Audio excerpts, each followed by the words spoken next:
siwak. Ini kita bincang bersama insya-Allah. Siwak dalam bahasa Melayu disebut sebagai bersegi. Kalau kita semua cek protein masing-masing ada di bawah ada siwak. Kita lama ada bawah, memang ada bawah. Siwak ini adalah kayu daripada pokok yang ada ditanam di negara kita juga. Sebagian kebanyakan daripada kayu ark itu berwarna putih dan berasa sedikit payah. Ada juga kayu siwak ini datang daripada kayu pokok zaitun. Itu lagi payah. Kalau orang mengatakan lebih payah, kayu siwak itu lebih banyak khasiat. Lebih banyak khasiat. Kemudian kalau orang mengatakan sebagai contoh Imam Syafi'i mengatakan siwak itu adalah sunnah para anbiya. Semua anbiya yang Allah Taala turunkan di buku ini, mereka semua memakai kayu siwak. Hari ini kalau tuan baca buku-buku sains sebelumnya, contohnya buku kesehatan atau ada kecil itu, semua sebagai setiap 3 saat mulut kita ini, walaupun kita guna obat yang bagus, cairan yang lain, setiap 3 saat kita 3 minit, gigi kita akan berubah menjadi tidak bersih. Walaupun tak makan apa, walaupun tak guna apa-apa, tetapi kejadian ini gigi itu akan berubah setiap kita. Maka satu alat sahajalah yang boleh menjaga kebersihan mulut, iaitu batang atau kayu siwak. Di sini hari ini saya kebetulan membawa satu buku mensyurkan tentang ada kekuatan militer dalam buku ini karangan Taman Nasional juga. Kita berjudul Dasar Ilmu dikarang oleh Syekh Nawawi Al-Baghdadi, salah seorang ulama Nusantara kita. Lalu kita ada Syekh Daud Fadlani, Syekh Samad Al-Bani, ini salah seorang ulama nasional juga yang berada di Mekah yang mengarang kitab. Dalam kitab ini ada beberapa perkara berkaitan dengan khasiat siwak. Saya bacakan. Kata Imam Nawawi Al-Baghdadi, orang yang memakai siwak dia mengikuti sabda Nabi SAW yang berbunyi alaikum siwak fa inna fihi 10 khisal. Kata Nabi, kamu hendak bersiwak kerana ada 10 perkara yang tersimpan dalamnya. Yang pertama, orang yang menggunakan siwak dia membersihkan keseluruhan mulutnya, zahir dan batin. Kemudian orang yang bersiwak kata Nabi menyebabkan Allah Taala redha padanya walaupun itu salah. Sebab itu Imam Syafi'i mengatakan dalam pandangan Imam Syafi'i itu siwak itu bermula dari 10 dulu. Ada pun setengah para ulama lain sebagai contohnya Imam Hanafi, dia kata siwak itu khusus untuk sembahyang saja. Begitu kan? Jadi kalau kata Nabi itu adalah satu aktiviti yang menyebabkan Allah Taala redha. Kemudian menyebabkan syaitan marah pada orang yang memakai siwak. Orang yang memakai siwak, syaitan akan jauh dari dia. Kemudian dicintai oleh yang maha pengasih dan para malaikat yang mencatatkan amal. Begitu juga menguatkan gusi-gusi kita, menghilangkan air yang rosak, mengedarkan nafas, membersihkan kotoran dalam tubuh, menajamkan penglihatan kita, menghilangkan bau mulut dan sunnah Nabi yang besar di sisi Allah Subhanahu Wa Taala. Ini tuan-tuan kalau beli buku ni ada terselit kaitan dengan kelebihan atau khasiat siwak. Begitu juga Imam Ghazali tadi meletakkan bahawa adat berwuduk yang pertama sekali adalah dengan menggunakan siwak. Ini kalau kita lihat hari ini banyak para ulama kita, sebagai contohnya Syekh Dr. Ali Jum'ah, Mufti Mesir, mantan Mufti Mesir, itu mengatakan salah satu sunnah yang telah pupus di kalangan orang-orang Islam adalah menggunakan kayu siwak ataupun bersugi ini. Ada setengah para ulama mengatakan boleh tak disamakan berus gigi itu dengan siwak? Berus gigi itu dengan siwak. Sebagian kata boleh, sama je. Tapi sebagian besar kata tak boleh, tak sama. Tak sama sebab apa? Kita nak semayang maghrib tadi. Sebelum semayang maghrib kita berdiri kan, imam kata soft, kita pun keluarkan berus gigi, letak ubat, kita sapu. Tak gila namanya? Kan tak boleh gitu. Maka para ulama mengatakan siwak lain martabatnya, berus gigi lain martabatnya. Maka adab yang pertama untuk dapatkan wuduk yang paling solid, paling bagus adalah dengan bersiwak. Tuan-tuan kalau baca kitab-kitab lama, sebagai contohnya dalam kitab Syiar Alam An-Nubala, sebuah kitab lama, dia mengatakan satu kisah bagaimana satu hamba Allah ini, dia sangat suka bersiwak. Sebelum akil baligh sahaja ibunya sudah ajar untuk bersiwak, bersugi. Maka satu hari fulan ini ceritanya panjang, saya ringkaskan. Satu hari dia meninggal dunia. Adatnya ni, bila tiap-tiap kali bangun tidur, waktu dia hidup dulu, tiap-tiap kali dia bangun tidur, dia akan cari siwak dekat sebelah tilam dia. Satu hari dia meninggal dunia, dia tersedar kedudukan dia dalam kubur itu, dia tak tahu yang dia dah meninggal dunia, dia cari batang siwak dia. Sebab apa? Dah terlalu terbiasa dengan sunnah Nabi SAW. Maka apabila dia sedar, dia mencari siwak itu, malaikat di sisinya mengatakan, wahai fulan, kau cari apa sebenarnya? Apa yang kau cari? Dia kata, siwak aku mana? Kau tak sedarkan kau dah meninggal dunia? Allah, dia kata, aku dah meninggal dunia rupanya. Apa yang kau sedih? Aku sedih hari ini tak dapat siwak, dia kata.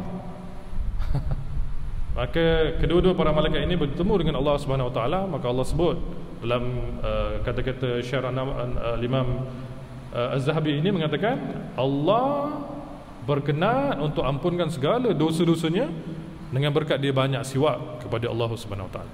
Dengan berkat dia banyak siwak setiap-tiap hari, dengan berkat dia terlalu ingat dengan siwak. Maka begini Imam Ghazali mengatakan bahawa siwak itu satu adab yang pertama dalam meletakkan wuduk yang paling baik dalam dunia kita. Itu siwak. Kemudian Imam Ghazali letak satu lagi hadis Nabi SAW, salatun bisiwak afdalu min 70 salatan bila siwak. Sekali semayang dengan bersiwak adalah lebih baik, lebih afdal daripada 70 kali semayang dengan tidak bersiwak. Banyak hadis-hadisnya. Begitu juga Imam Ghazali sambung, laula an ashuga ala ummati la amartuhum bisiwak fi kulli salah. Kata Nabi, jikalau aku tidak menyusahkan ke atas umatku semuanya, pasti aku wajibkan mereka bersiwak pada setiap kali sembahyang. Ini kedudukan siwak ni sebenarnya penting, besar. Bahkan kalau tuan-tuan tengok para ulama kita hari ini, setiap kali mereka sebelum solat, mereka akan siwak, mereka keluarkan batang siwak tu, mereka tak malu untuk letakkan di kocik-kocik mereka. Kita cek kat kocik kita ada apa. Biasanya ada kunci kereta, ada duit. Mana batang siwak ni? Mana alat sunnah Nabi SAW ni? Maka marilah sama-sama tuan-tuan ibu sekalian, apabila kita menyentuh kitab Imam Ghazali ini, kita kena buat apa yang dikaji, apa yang diselidik. Begitu juga pada malam ini kita telah letak bahawa satu pandangan Imam Ghazali mengatakan adab untuk mendapatkan wuduk yang sempurna, yang pertama adalah bersiwak, mesti bersiwak. Baik, ada satu lagi soalan saya nak tanya pada tuan-tuan ibu-ibu sekalian. Bila sentuh bab siwak ni, saya nak tanya, macam mana agaknya cara nak guna siwak? Tahu tak kaedah dia? Ada orang, kita pergi Mekah, kita pergi umrah, kita tengok orang-orang sana yang datang bawa umrah ni daripada luar, dia ambil batang siwak tu, ditonyolnya mulut dia tu macam berus gigi, buat tak dalam. Tak ada, bukan gitu kaedah dia. Dia ada kaedah, dan kaedahnya paling mudah. Kaedah dia sangat ringan. Kaedah untuk bersiwak, kaedah yang paling mudah sekali daripada berus gigi, iaitulah melukis nombor 8 dekat gigi kita. Itu je. Melukis nombor 8, angka 8 tu di gigi kita, depan sahaja. Macam mana tu agaknya? Ni kaedah dia ni. Saya kongsikan tuan-tuan letak, kalau ada kayu siwak tu nanti kita letak dekat tengah-tengah gigi kita. Kita tarik ke atas. Yang pertama kita tarik ke hujung gigi belah atas, sampai ke gigi yang terakhir. Tarik sampai terakhir itu. Kemudian kita turunkan, kita tolak balik ke depan. Kemudian naikkan semula sebelah sini pula, seolah-olah kita melukis angka nombor 8 di gigi kita. Itu je, buat 3 kali. Buat 3 kali gitu. Tarik sampai dalam. Kemudian setelah selesai 3 kali, kita lunjurkan sikit dekat lidah kita. Dah selesai. Kemudian batang siwak itu kita boleh guna seminggu atau 2 minggu kalau kita cuci dengan baik, jaga dengan baik. Janganlah kita guna sampai dia hijau. Kadang-kadang ada siwak-siwak orang tertentu dah naik kulat dah, masih pakai lagi. Itu boleh kena corona tu. Jadi ini salah satu perkara yang besar. Baik, kalau kita lihat Imam Ghazali sentuh lagi, disusun lagi satu hadis Nabi berkaitan dengan siwak. Kata Nabi SAW, umirtu bisiwak hatta khasyitu an yuktaba alai. Kata Nabi, aku selalu diperintahkan siwak oleh Allah Subhanahu Wa Taala sehingga aku takut, khawatir siwak itu akan jadi wajib ke atas aku. Allahu Akbar. Hari ini kita sentuh bab siwak saja. Tuan-tuan dan ibu sekalian, Al-Imam Sahyuti meletakkan bahawa sebelum masuk rumah, dia kata afdal siwak dulu. Sebelum keluar rumah, afdal siwak dulu. Sebelum masuk masjid, afdal siwak dulu, dia kata, bersihkan mulut. Sebelum keluar masjid, afdal siwak dulu. Sebelum baca Quran, afdal siwak dulu. Sebelum ambil wudu, afdal siwak dulu, kata Imam Sahyuti. Sebelum solat, afdal siwak dulu. Hatta kita nak banyak sembahyang sunat pun, afdal siwak dulu. Guna siwak juga. Ada juga pandangan daripada para ulama, Imam Syafi'i dalam kitab baju dia, kalau kita baca, meletakkan bahawa kalau kita terlupa atau terhilang atau tak jumpa siwak kita kat mana, boleh juga kita guna alat-alat kesat.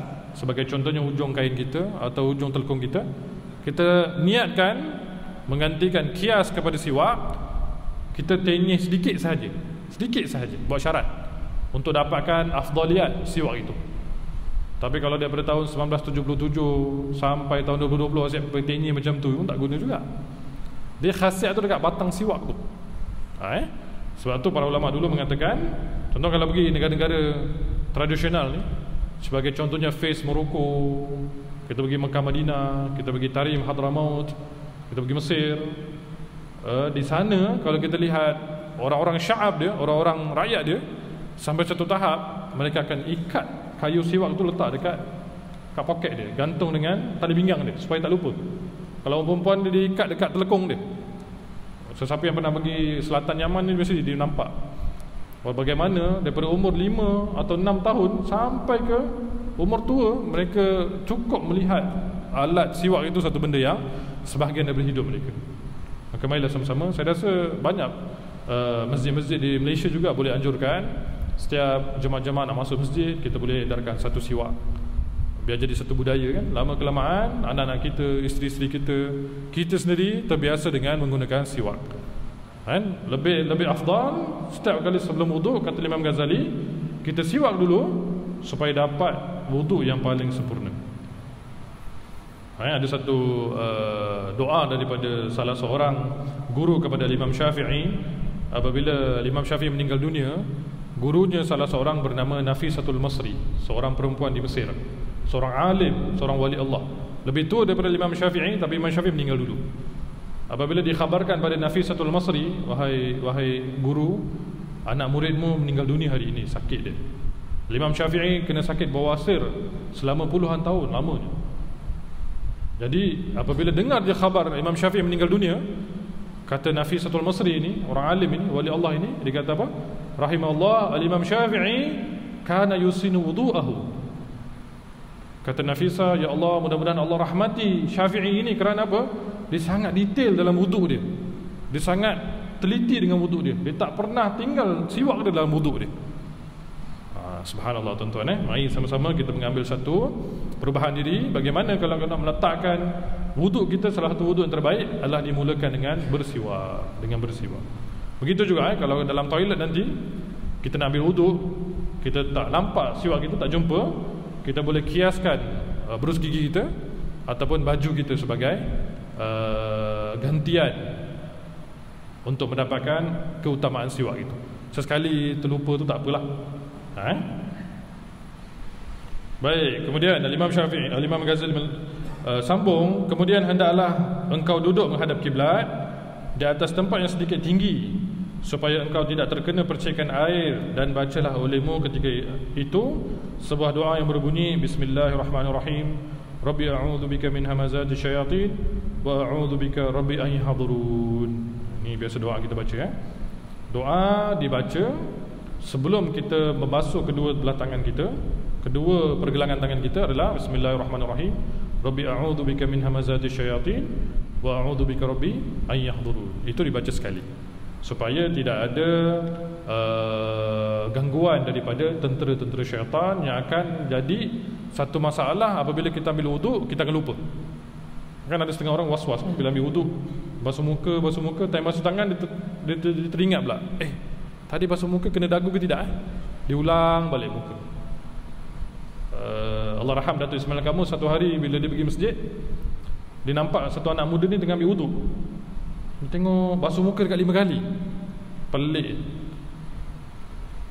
Datuk dah habis ambil wuduk, dia solat, dia keluar daripada solat, dia dah selesai solat, keluar daripada masjid, anak muda tu tengah ambil wuduk lagi. Dah hijau muka, asyik basuh muka je. Rupa-rupanya was-was. Tegur, kata awak ni kenapa macam ni? Tak, saya tak, ni tak kena, ni tak kena, ni tak kena, ni tak kena. Tadi masa duduk ada baca doa tak? Tak ada. Ada baca ta'awuz tak? Tak ada. Kena ada syaitan. Kena gangguan daripada syaitan. Maka adab ini Al-Imam Ghazali mengatakan, bacalah doa ini sekurang-kurangnya sekali, supaya ada perlindungan daripada gangguan-gangguan atau tentera-tentera syaitan. Rabbi a'udzubika min hamazati syayatin wa a'udzubika rabbi ay yahdurun. Tuan-tuan kalau baca Wirdul Latif setiap pagi akan nampak doa ini. Kan kita sebelum lepas main subuh kita baca Wirdul Latif kan? Ada setengah daripada kita baca Al-Ma'surat. Tapi lebih utama kalau kita baca Wirdul Latif, kerana itu lebih lama susunannya daripada Al-Ma'surat, lebih warid daripada sanad-sanadnya. Itu kalau kita dia amalkan setiap lepas subuh, kita akan nampak satu zikir berbentuk Rabbi a'udzubika min hamazati syayatin wa a'udzubika rabbi an yahdurun. Ini salah satu perkara ataupun amalan para ulama kita. Sebagai contohnya kita lihat para salaf kita bila duduk, apa mereka buat? Tak ambil wuduk lagi, tapi macam-macam benda mereka baca. Inilah doa yang berbunyi Rabbi a'udzubika min hamazati syayatin wa a'udzubika rabbi an yahdurun. Ada seorang imam ni, tuan-tuan, ratusan tahun yang lalu, bernama Imam Alwi bin Muhammad bin Shihab. Seorang habib, seorang maulana, seorang ahli bait Nabi. Ketika dia duduk nak ambil wuduk, dia akan makan masa lebih kurang beberapa minit. Dia baca doa, dia istihdar. Sebab tu para ulama kata nak dapatkan khusyuk solat ini, dia kena khusyuk waktu wuduk. Jadi Imam Alwi bin Shihab ini, dia duduk basuh tangan tu, sebelum basuh tangan tu dia baca doa. Jadi bila orang dengar, dia baca doanya Rabbi a'udzubika min hamazati syayatin wa a'udzubika rabbi an yahdurun. Kemudian dia basuh satu persatu anggota dia, khusyuk pada Allah Ta'ala, khudu pada Allah Ta'ala. Sampailah lebih kurang 45 minit baru habis wuduk dia. Itu nak dapatkan wuduk yang sempurna tu, basuh tangan dengan baik. Satu hari ada satu hamba Allah datang nak ambil wuduk, tengok orang ni ambil wuduk lama sangat, dia tak kenal ni siapa. Orang ni datang, dia kata, Fulan, berapa minit saya nak tunggu ni, awak tadi basuh tangan lah, baca doa lah, cepatlah sikit, kita pun nak ambil wuduk juga. Imam Alwi ni seorang alim, imam masjid Ba'alwi di selatan Yaman. Dia pun apabila dia kena marah, dia pun ambil dia punya pakaian, dia balik, dia sambung wuduk dekat rumah dia. Kemudian setelah beberapa lama, ada orang perasan, dia kata, kenapa awak marah orang tu? Awak tahu tak dia siapa? Siapa dia? Dia imam masjid ni. Dia imam masjid ni dah berpuluh tahun dia ambil wuduk macam tu. Dia detail nak baca, nak basuh tangan pun ada doa dia baca. Bukan main-main. 45 minit untuk ambil wuduk sahaja. Bukan menggunakan air yang banyak, tetapi dengan menggunakan doa yang banyak. Ini yang Imam Ghazali ajar kita. Jadi tuan-tuan jangan lupa, setiap kali lepas nak ambil wuduk, apabila kita dah duduk untuk mengambil wuduk, kita bacalah Bismillahirrahmanirrahim.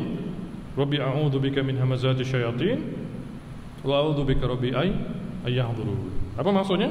Dengan nama Allah yang Maha Pemurah lagi Maha Pengasihani, ya Allah, aku berlindung denganmu dari gangguan syaitan-syaitan ataupun tentera-tentera syaitan, dan aku berlindung denganmu daripada kehadiran mereka itu di sisiku. Kalau ada adab ini, insya-Allah kita akan mula berwuduk dengan tidak ada gangguan daripada syaitan, tidak ada bisikan, insya-Allah. Kemudian basuhlah kedua tanganmu 3 kali sebelum engkau memasukkannya ke dalam bejana, dan bacalah olehmu Allahumma inni as'aluka al-yumna wal barakah wa a'udzubika minasyu'mi wal halakah. Kata Imam Ghazali. Kemudian antara adab lain adalah membaca doa ketika kita masukkan kedua-dua tangan kita ke dalam bekas atau baldi. Tetapi hari ini kita telah mendapati zaman telah berubah, tidak ada lagi menggunakan air dalam kolah dan sebagainya. Jadi kalau kita buka pipe itu pun kita boleh baca doa ini juga. Doa yang berbunyi Allahumma inni as'aluka al-yumna wal barakah wa a'udzubika min syu'mi wal halakah. Ya Allah, aku meminta engkau akan keuntungan dan keberkatan, dan aku berlindung denganmu daripada kecelakaan dan kebinasaan. Begitu juga Tapi dalam kitab-kitab lain, sebagai contohnya dalam kitab Bajuri juga mengatakan, ketika kita basuh tangan itu, sekurang-kurangnya kita baca basmalah, Bismillahirrahmanirrahim. Sebab ada hadis Nabi kata apa? Kullu dhibalin la yubda'u bil basmalah fahuwa aqta'. Setiap benda, setiap perkara, kalau tak dimulakan dengan bismillah, maka seluruhnya terbatal keberkatan dalamnya. Seluruh kemuliaan, keberkatan, rahmat yang Allah turunkan semuanya terbatal. Dek kerana tak baca apa tu? Tak dibaca bismillah. Kemudian hendaklah engkau berniat untuk mengangkat hadas. Kemudian begitu juga engkau berniat istibahatus salah, artinya membuat sesuatu yang mengharuskan sembahyang. Dan hendaklah niatmu itu tidak hilang sebelum engkau membasuh muka supaya sah wudu. Tuan-tuan dan ibu sekalian, seperti biasa, setiap kali kita nak ambil wudu, ketika nak membasuh wajah, kita mesti ada niat sekurang-kurangnya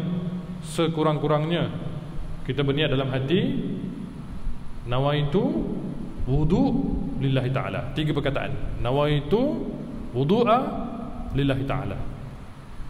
Kalau komplit, nawaitu raf'al hadathil asghari lillahi ta'ala. Itu biasa kita baca. Tapi kalau sekurang-kurangnya, nawaitul wudu lillahi ta'ala. Sahaja aku berniat nak wudu Allah ta'ala. Tak boleh nawaitu je. Ada satu hamba Allah beritahu saya, Ustaz, saya mandi hadas besar, mandi wajib ni, kalau baca nawaitul ghuslu boleh tak? Sahaja aku mandi. Tak mandi apa? Nawaitul ghuslu je. Dah berapa tahun macam tu? Dah 30 tahun saya mandi macam tu. Kata cemerlang lah. Nawaitul ghuslu apa? Niatnya tergantung. Salah tu. Nawaitul ghuslu apa? Kan? Nawaitul ghuslul wajib lillahi ta'ala, itu boleh lah. Begitu juga dengan wudu. Sekurang-kurangnya nawaitul wudu lillahi ta'ala. Atau dalam bahasa Melayu, sahaja aku nak ambil wudu kerana Allah Ta'ala. Itu mesti ada niat dalam hati. Dalam mazhab Imam Syafi'i meletakkan bahawa niat dulu baru kita buat fi'il. Ada orang kata, Ustaz, ada orang lain kata tak payah niat kat rumah boleh buat kat masjid. Itu bukan mazhab Imam Syafi'i. Kita kat Johor Bahru ni, kat Malaysia khususnya, kita dah standardize. Kita gunakan pandangan Imam Syafi'i. Selesai masalah. Kita tak nak campur aduk. Kemudian ambillah satu cebok daripada air, berkumur-kumurlah engkau dengannya 3 kali, dan bersungguh-sungguh engkau memutarkan air ke dalam mulutmu sehingga sampai ke hujung halkum. Kecuali jika engkau berpuasa, maka engkau perlahankan kumur-kumur itu, dan bacalah olehmu satu doa yang berbunyi, Allahumma a'inni ala tilawati kitabika wa kathrati zikri laka wa thabbitni bil qawli thabit fil hayati dunya wa fil akhirah. Bila kita nak kumur itu, kata Imam Ghazali, bacalah doa ini. Ya Allah, mudahkan aku membaca kitabmu, ini Quran, dan mudahkan aku untuk memperbanyak berzikir kepadamu, dan kukuhkanlah aku dengan perkataan yang kukuh, yang ini la ilaha illallah, di dunia dan di akhirat, dan jadikanlah hidupku dan matiku ini di dalam keadaan iman kepadamu. Subhanallah, tuan-tuan. Begitu juga apabila kita nak berkumur, kita bacalah doa ini. Allahumma a'inni ala tilawati kitabika wa kathrati dzikri laka wa thabbitni bil qawli thabit fil hayati dunya wa fil akhirah. Itu doa. Ada satu hamba Allah beritahu, dia kata apabila kita baca kitab Imam Ghazali, khususnya kitab Bidayah ini, kemudian kita terlupa banyak doa-doa dia. Nak hafal dah, umur dah berapa dah? 50 baru nak hafal, 60 baru nak hafal kan. Jadi kita boleh membawa doa-doa ini dalam bahasa Melayu pun boleh juga dalam hati. Lupa pun juga, bahasa Melayu pun lupa juga. Tak apalah, kita selawat ke atas Nabi SAW dalam hati kita pun boleh juga. Lupa juga, tak payahlah. Asyik lupa je kan. Ini salah satu doa apabila kita membasuh mulut. Kata Imam Ghazali, bacalah Allahumma a'inni ala tilawati kitabika wa kathrati dzikri laka wa thabbitni bil qawli thabit fil hayati dunya wa fil akhirah. Ya Allah, mudahkanlah aku membaca Quran, banyakkan zikir padamu, kukuhkanlah aku dengan perkataan kukuh di dunia dan di akhirat, dan jadikanlah hidupku dan matiku di dalam keadaan iman kepadamu. Jadi kalau kita perasan, daripada awal kita bersiwak, kemudian kita basuh tangan, sampailah ke basuh mulut, semuanya ada doanya. Betul tak? Dan kalau kita perasan lagi, tak ada satu bahagian pun kita boleh bercakap, berbicara. Sebab tu ada satu pandangan mengatakan, siapa yang berbicara waktu wuduk, yang pertama dia telah berbual dalam keadaan dia beribadah kepada Allah Ta'ala. Yang kedua, ada potensi untuk dapatkan su'ul khatimah, kerana dia telah khilaf, bersalah dengan Allah Subhanahu Wa Taala. Kan? Orang berwuduk, dia berbual, bercakap, maka dia telah kurang adab dengan Allah Subhanahu Wa Taala. Tetapi Imam Ghazali meletak bahawa daripada awal permulaan wuduk itu mesti dimulakan dengan banyak berdoa pada Allah Subhanahu Wa Taala. Ada seorang pak kiai di Indonesia, di tanah Arab.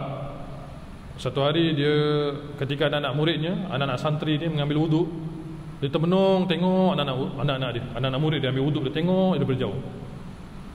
Maka ada orang perasan, kata, Tuan Guru, kenapa Tuan Guru tengok anak-anak murid ni? Apa ada salah ambil wuduk ke? Kata, tak, aku tengok setiap kali mereka membaca doa, membasuh tangan, airnya sampai ke muka. Apabila mereka kumur, titisan-titisan yang jatuh air daripada wuduk mereka, semuanya ada dosa-dosa. Semuanya ada guguran-guguran dosa-dosa mereka yang dah lama dalam badan mereka. Kalau sihat, insihat, dia kata, apabila tepat wuduk mereka, gugurlah dosa mereka. Apabila salah dosa wuduk mereka, kekallah dosa mereka dalam badan mereka itu. Tuan-tuan, sebab itu kita kena banyak baca doa. Ketika ambil wuduk, daripada permulaan tu kena ada banyak baca doa. Ini kadang-kadang ibu-ibu tengah ambil wuduk, sempat dia marah anak dia, suruh tutup dapur, suruh letak garam, suruh tutup setrika, dia berbual pula. Kan? Bukan begitu caranya. Baik, kemudian Imam Ghazali meletak bahawa apabila selesai berkumur-kumur, ambil pula satu cebok air yang lain untuk engkau masukkan ke dalam hidungmu dan ke dalam hidung kanan, hidungmu yang bernama istinsyak, dan keluarnya itu adalah istinsar. Apabila hendak masukkan air ke dalam hidung sebanyak 3 kali, bacalah Allahumma arihni ra'ihatal jannah wa anta anni radin. Apabila kita nak masukkan air ke dalam hidung kita, kata Imam Ghazali, bacalah doa, ya Allah, ciumkanlah hidungku ini dengan bau-bau wangi syurga, sedangkan kau redha kepada aku. Allahumma arihni ra'ihatal jannah wa anta anni radin. Istinsyak. Ya, orang kalau dah terbiasa istinsyak ni masukkan air dalam hidung sebelum basuh muka. Ini sunat lah, tak wajib. Kalau kita dah terbiasa istinsyak apabila ambil wuduk, insya-Allah hidung kita bersih. Hidung kita tak ada kotoran. Jadi kita tak payah korek hidung. Asal bawa kereta, parking dekat traffic light, dia buat galian kat hidung dia. Tak perlu. Kalau kita ada istinsyak, tak perlu. Begitu juga dalam Reader's Digest, dia sebut orang yang suka bersihkan hidungnya. Ini Reader's Digest ni yang buat bukan orang Islam. Dia kata orang yang clean dia nose every day, bersihkan hidungnya, dia takkan kena apa-apa bentuk paralyze, takkan kena apa-apa bentuk kelumpuhan, tak ada. Kalau hidung bersih, dia kata ada kaitan dengan otak. Maka hidungnya kalau bersih daripada kotoran, insya-Allah dia terpelihara daripada penyakit lumpuh, penyakit angin ahmar tu tak ada. Jadi kita kena sentiasa apabila ambil wuduk ni, kita kena sentiasa bersihkan hidung kita. Tetapi begitu juga ada penegasan bahawa jauhkan diri daripada membuang semua bulu-bulu hidung. Itu tidak diutamakan dalam Islam, tidak dibolehkan sebenarnya. Kan ada, kalau kita pergi spa mana-mana kan, dia letak kayu tu ataupun tempat tu, dia letak wax tu kan, dia letak kat hidung kita sekejap, bagi kering, dia tarik, habis hilang semua bulu hidung. Betul tak? Macam Mak Saleh buat kan. Sebenarnya salah tu. Bulu hidung ni fungsi dia untuk filter. Dia nak tapis banyak angin-angin tak bersih masuk dalam badan kita. Kalau hilang semua bulu hidung, maka tak ada filter lah. Macam kereta tak ada air filter lah, rosak kata. Betul tak? Cuma diajarkan oleh Islam adalah menggunakan air, memasukkan ke dalam hidung dan mengeluarkannya dengan kadar yang segera. Begitu juga Nabi SAW mengatakan, masukkan air guna tangan kanan, keluarkan guna tangan kiri. Kita masukkan guna tangan kanan, keluarkan ikut tangan kiri.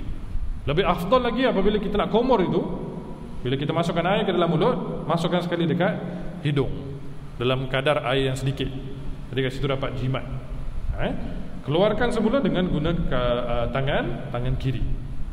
Begitu Imam Ghazali mengatakan, apabila engkau hembus daripada hidungmu, maka bacalah Allahumma inni a'udzubika min rawaihil nar wa su'id dar. Ya Allah, aku berlindung denganmu daripada bau busuk api neraka dan daripada kejahatan tempat-tempat kediamanku. Jadi mudah. Tuan-tuan nak ingat ni senang. Sekarang bila kita nak ambil wudu, kita masukkan air ke dalam hidung kita. Sebelum nak masukkan tu kita baca, ya Allah, ciumkanlah hidungku ini dengan ciuman bau syurga. Kemudian bila kita nak keluarkan tu, ya Allah, jauhkanlah aku daripada bau api neraka. Selesai masalah. Bahasa Melayu pun boleh. Asalkan ada doa. Asalkan ada permintaan kepada Allah Subhanahu Wa Taala. Baik, kemudian kata Imam Ghazali, kemudian ambil pula satu cebok air yang lain untuk engkau mula membasuh muka. Maka basuhlah mukamu mulai daripada tempat yang mula mendatar daripada dahi sampai ke bujurnya, sampai ke hujung bahagian hadapan daripada dagu. Dan ini daripada segi bujurnya, segi lebarnya pula adalah antara kedua anak telinga. Anak telinga macam kita tahu seperti maklum, daripada ujung dahi kita ini sampai ke dagu, daripada telinga sini, sinilah wajah ni, dibasuh sebersih-bersihnya. Sampaikan air itu ke tempat tahzif, iaitu tempat yang beradat kaum wanita membuang rambut yang ada di situ. Disitulah tempat yang ada di antara bahagian atas telinga sampai ke tepi pelipis, iaitu tempat yang ada di tepi dahi. Rambut-rambut kecil untuk perempuan tu semua nak kenakan air tu. Sebab itu bahagian daripada bahagian muka sebenarnya. Atau kena kat muka kan. Jangan kita selak pula bila ambil wuduk tu, anak-anak rambut yang ada dekat tepi-tepi ni semua kenakan dengan air basuhan di wajah apabila ambil wuduk. Kemudian sampaikanlah semua basuhan muka itu ke tempat 4 macam bulu. Bulu kening, bulu misai, bulu mata, bulu azar, iaitu tumbuh daripada tempat permulaan janggut sampai membetuli kedua telinga. Dan wajib menyampaikan air ke tempat tumbuh janggut yang tipis, dan tidak wajib menyampaikan air ke tempat tumbuh janggut yang tebal. Bagi lelaki yang janggutnya tebal, janggut Pakistan tebal-tebal gitu, itu sekadar lap je lah. Ada pun janggut-janggut yang nipis, itu kita kena tenyir sedikit supaya terkena kulit wajah kita itu. Berbeza Jadi apabila kita basuh muka dalam wuduk kita ini, pastikan seluruh wajah ini terkena basahan air itu. Ada setengah para ulama kata setiap kali kita basuh wajah ini, kita doa pada Allah Subhanahu Wa Taala dalam hati kita agar Allah gugurkan segala dosa-dosa yang ada di wajah kita. Dosa-dosa mata kita, dosa-dosa pandangan kita, dosa-dosa melihat sesuatu yang tak baik umpamanya. Kemudian kita doa, ya Allah, nurkan wajahku di dunia dan di akhirat. Ya Allah, nurkan wajahku di dunia dan di akhirat. Kata Habib Umar bin Hafiz, seseorang yang berjalan di titian sirat, apabila dia meninggal di dunia kelak, apabila dia berjalan di titian sirat itu, dia akan merasakan titian sirat itu adalah dalam keadaan gelap sekali. Yang menerangi titian sirat itu adalah nur yang ada pada wajah kita. Kalau banyaknya nur di dunia ini dengan kesan wudu, teranglah titian sirat itu. Kalau gelapnya nur dalam wajah dunia ini, gelaplah titian sirat itu. Jadi apabila kita mengambil wudu, kita kena niat banyak supaya Allah Ta'ala memberikan nur pada wajah kita, cahaya pada wajah kita, zahirnya dan batinnya. Ada juga pandangan mengatakan bagi orang muda, orang anak perempuan yang nak berkahwin umpamanya, nak dapatkan seri wajah itu, awet muda itu, apabila mengambil wuduk tatkala membasuh wajah, banyakkan selawat ke atas Nabi sallallahu alaihi wasallam dalam hati, kerana dalam selawat itu ada nur daripada Allah Subhanahu Wa Taala. Bukan kita guna macam-macam produk hari ini, produk putih lah, produk kelabu lah, semuanya tak edik sebenarnya. Jadi kita banyakkan ambil wuduk dengan baik, Allah nurkan wajah kita, insya-Allah. Allah nurkan zahir dan batin.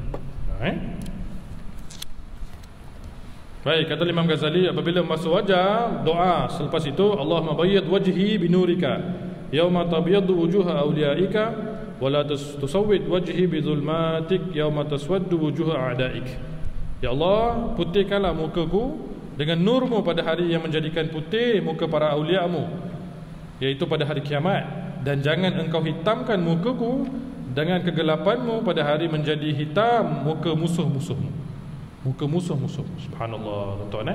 Jadi mari sama-sama kita mengambil satu pedoman.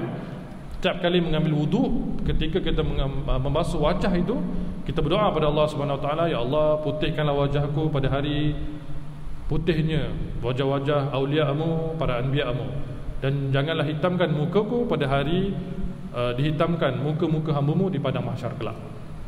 Mudah-mudahan Allah cahayakan wajah kita, Allah nurkan wajah kita, Allah jadikan wajah kita satu simbol, salah satu umat Nabi Muhammad sallallahu alaihi wasallam yang sedang berjalan bertemu dengan Nabi sallallahu alaihi wasallam di padang mahsyar kelak dengan cahaya-cahaya wuduk kita, dengan cahaya-cahaya wuduk kita, ya.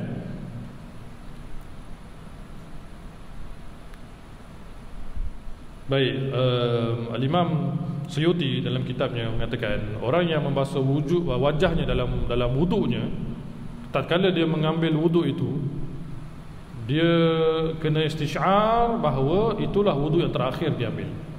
Ketika dia basuh wajah, kata Imam Suyuti, apabila dia basuh wajah itu, dia kena rasakan bahawa itulah kali terakhir dia mengambil wuduk, supaya dapat khudu' dalam wuduknya, supaya dapat hadirkan hatinya dalam wuduknya. Kerana setengah orang ambil wuduk dalam keadaan cepat, dalam keadaan tak ada khusyuk, dalam keadaan seolah-olah batuk kat tangga je lah, basuh macam tu juga, maka nurnya itu tidak dapat digapai olehnya. Maka kata Imam Suyuti dan para ulama lain, basuh muka tu dalam keadaan khusyuk pada Allah Subhanahu Wa Taala, mesti kena ada niat dan doa. Sekurang-kurangnya kita berselawat ke atas Nabi sallallahu alaihi wasallam dalam hati kita, insya-Allah boleh juga dapat. Kemudian basuhlah tanganmu yang kanan dan ikutilah dengan basuh tangan kiri. Basuhlah tanganmu bersama kedua siku sampai ke tempat pertengahan lenganmu, kerana perhiasan di dalam syurga itu sampai ke tempat basuhan wudukmu. Dan bacalah olehmu ketika membasuh tangan kanan, Allahumma a'tini kitabi bi yamini wa hasibni hisaban yasira. Ya Allah, berilah kitabku di tangan kananku dan hisabkan aku dengan seringan-ringannya. Kalau tak hafal bahasa Arabnya tak apa. Bila kita basuh tangan kanan kita, kita niatkan, ya Allah, berilah kitabku di tangan kananku dan hisabkanku dengan hisab yang ringan sekali. Kan? Ada sebahagian mengatakan apabila basuhan kedua, ketiga itu kita doa, ya Allah, gugurkanlah segala dosa-dosaku, ya Allah, dosa-dosa kecilku dan dosa-dosa besarku, segala kekejian dalam diriku. Ya, doa tuan-tuan, insya-Allah gugur semua, keluar semua daripada badan kita. Tak ada tertinggal sisa-sisa kotoran dalam badan kita ketika membasuh tangan kanan itu. Ini sebaik-baik wuduk itu kan. Sebab tu Imam Sayyidina Ali mengatakan, orang yang sentiasa mengambil wuduk yang sempurna ini seolah-olah dia dalam solat. Seolah-olah dia dalam solat. Kata Imam Ali lagi, Sayyidina Ali lagi, orang yang sentiasa mengambil wuduk, Allah merahmatinya dan Allah panjangkan usianya kerana berkat membasuh seluruh anggota wuduknya. Tuan-tuan, jadi kalau kita nak mengambil wuduk hari ini atau hari esok, apabila masuk part tangan itu, kita niatkan, ya Allah, berilah kitabku di tangan kananku, ya Allah, dan hisapkan aku dengan sebaik-baik hisap seringan-ringannya, dan gugurkanlah segala dosa-dosaku, kekejianku, kotoranku, dan bala bencana, musibah yang tertulis ke atasku. InsyaAllah selesai masalah. Apabila basuh tangan kiri, kata Imam Ghazali, bacalah doa ketika kita basuh, Allahumma inni a'udzubika an tu'tiyani kitabi bisyimali aw min wara'i dhahri. Ya Allah, janganlah engkau memberi kitabku di tangan kiriku ini dan daripada belakangku. Kan ada satu hadis Nabi sebut, siapa yang berdiri di kelak di padang mahsyar, kemudian diseru namanya daripada kanan, maka dia telah berjaya. Dia telah berjaya. Barang siapa yang diseru namanya di sebelah kiri atau di belakangnya, maka kecelakaanlah baginya. Maka kecelakaanlah baginya. Itu cara nak dapat kitab catatan kita, kitab amalan kita. Jadi tuan-tuan nak basuh tangan kiri, ini saya rasa ramai dah tahu kaedah-kaedah wuduk ni. Cuma Imam Ghazali diselitkan adab dalam basuh tangan, adab dalam basuh anggota ni. Kata apa? Apabila nak basuh tangan kiri pula, kita berdoa, ya Allah, janganlah berikan kitab di tangan kiriku dan daripada belakangku. Baik tuan-tuan, simple je. Sebahagian berpendapat basuhan kedua dan ketiga itu, bila kita basuh tangan kita, kita doa, ya Allah, gugurkanlah segala penyakit-penyakit dalam badanku, segala penyakit-penyakit kronik, penyakit-penyakit yang tak baik, angin-angin yang kotor dalam badanku. kita niatkan dengan baik, maka gugurlah segala penyakit-penyakit dalam badan kita. Kemudian sapulah kepalamu, ratakanlah seluruh bahagian kepala dengan sapuan, iaitu dengan membasuh kedua-dua tanganmu.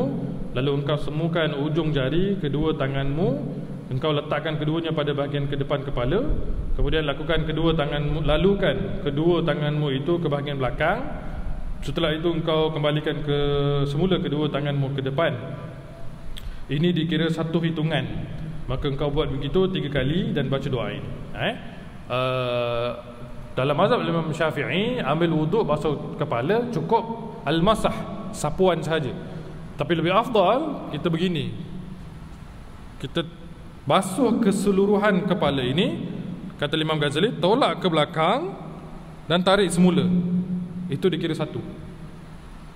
Buat 1, 2, 3, tolak. Maksudnya seluruh kepala sampai ke belakang itu kita dapat basuhan wuduk kita dengan sempurna. Dalam pandangan mazhab Maliki itu kena basuh kepala begitu sampai ke belakang. Kemudian Imam Ghazali baca doa, katanya, Allahumma ghashini birahmatika wa anzil alayya min barakatika wa azillani tahta zilli arshika yawma la zilla illa zilluk. Allahumma harrim sya'ri wa bashari 'alan nar. Ya Allah, liputilah aku dengan rahmatmu, turunkanlah kepadaku berkatmu, naungilah aku di bawah naungan arasy-Mu di hari yang tiada naungan kecuali hanya naunganmu. Ya Allah, ya Allah, haramkanlah rambutku dan kulitku daripada sentuhan api neraka. Banyak doa nak hafal ni malam ni. Pening semua blur tengok macam-macam doa macam. Tuan-tuan kalau tak hafal bahasa Arabnya tak apa. Kita cukup kita faham pada malam ini apa yang kita nak baca. Lepas ni bila ambil wuduk, kita datang ke doa-doa. Ya Allah, kata Imam Ghazali apa dia? Turunkan rahmat kepada otakku ini, ya Allah. Apa ni? Dia punya maksudnya, turunkanlah rahmat ke atas kepalaku, turunkanlah keberkatan pada diriku, dan jauhkan kulitku dan rambutku ini disentuh daripada api neraka-Mu, ya Allah. Senang je. Okay? Kalau tak hafal juga tak apalah, kita baca yang kita faham. Ya Allah, cerdaskanlah otakku, ya Allah, bersihkanlah fikiranku daripada fikiran yang kotor, fikiran yang negatif. Boleh juga doa. Tak hafal juga, tak faham juga, ya Allah, bersihkanlah pemikiranku, ya Allah, pun boleh juga. Tak hafal juga, tak payahlah tuan-tuan. Asyik tak hafal kan? Sekurang-kurangnya itu kita berdoa, ya Allah, bersihkanlah pemikiranku ini. InsyaAllah bersihlah pikiran kita. Kemudian engkau sapu kedua telingamu, luar dan dalam, dengan air yang baru, bukan yang tersisa daripada tanganmu yang tadi. Dan masukkanlah kedua telunjukmu ke dalam 2 lubang telingamu. Maka engkau sapukan bahagian luar dengan ibu jari, dan bacalah olehmu satu doa. Doa lagi Macam mana kaedah basuh telinga? Kata Imam Ghazali, iaitu telunjuk ni masuk dalam terus, yang ibu jari di luar, basuh begitu. Imam Syafi'i memberi pandangan 2 kali basuh begitu, 2 kali basuh begitu kan? Sekali yang terakhir itu gunakan jari yang kecil ini, masukkan dalam kurit, kita bersihkan dalam, gali kotoran itu, barulah dapat pembersihan telinga yang baik. Walaupun ia berbentuk sunat, apabila kita buat kaedah yang begitu, insyaAllah kita dapat basuhan yang sempurna. Basuhan yang sempurna. Ada seorang doktor kata, kalau kita ada waktu-waktu yang terluang, kita nak basuh, nak bersihkan telinga kita, kalau tak nak guna air, dia kata ambil satu kain atau tisu, kita temukan atau kita basahkan kain itu dengan minyak zaitun sedikit, kemudian kita bersihkan dalam telinga kita. Boleh buat anak kita, isteri kita, pasangan kita, bersihkan telinga kita dalaman ini dengan kain atau tisu yang ada terkena dengan minyak zaitun. Itu akan dapat satu servis lah, satu kebersihan telinga. Baik, Imam Ghazali kata, apabila kita basuh telinga, ketika kita basuh telinga itu doa, Allahumma ja'alni minal ladina yastami'una al-qawla fayattabi'una ahsana. Allahumma asmi'ni munadiyal jannah ma'al abrar. Ya Allah, jadikan aku daripada hamba-Mu yang dengar sesuatu perkataan, lalu mereka mengikuti yang baik-baik daripadanya. Ya Allah, dengarkanlah aku akan suara pemanggil syurga di dalam syurga bersama dengan orang-orang yang baik, ma'al abrar, orang-orang baik. Tuan-tuan kalau tak hafal doa ni, kita boleh baca dalam bahasa Melayu, ya Allah, dengarkanlah aku sesuatu dengan arahan, dan aku ikuti arahan itu, dan dengarkanlah aku suara-suara dalam syurga, suara-suara seruan daripada syurga. Jadi kita sibuk daripada tadi. Daripada mula basuh tangan, basuh pergelangan tangan, basuh muka, basuh kedua belah tangan, basuh rambut. Sekarang ni sampai ke telinga ni, kita ada doa juga kita baca. Dan inilah beberapa doa-doa yang kita bawa apabila kita basuh anggota-anggota wuduk kita.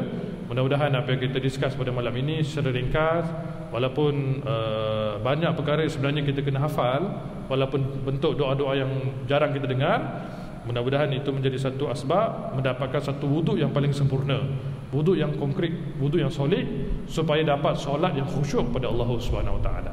Kata Imam Ghazali, untuk dapatkan solat yang khasyik adalah mendapatkan wuduk yang khasyik.